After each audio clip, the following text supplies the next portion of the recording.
हम वो लोग नहीं है।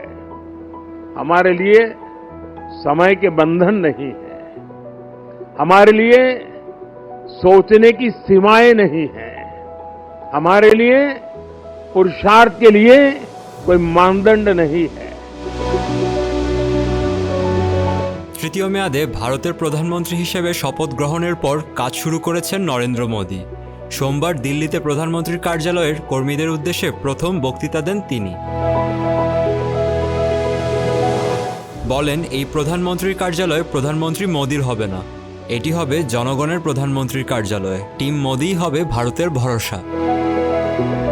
जो इससे परे है वही तो मेरी टीम है, और वही टीम पर देश को भरोसा है। পরে নতুন মন্ত্রিসভার প্রথম বৈঠকে সভাপতিত্ব করেন প্রধানমন্ত্রী মোদী।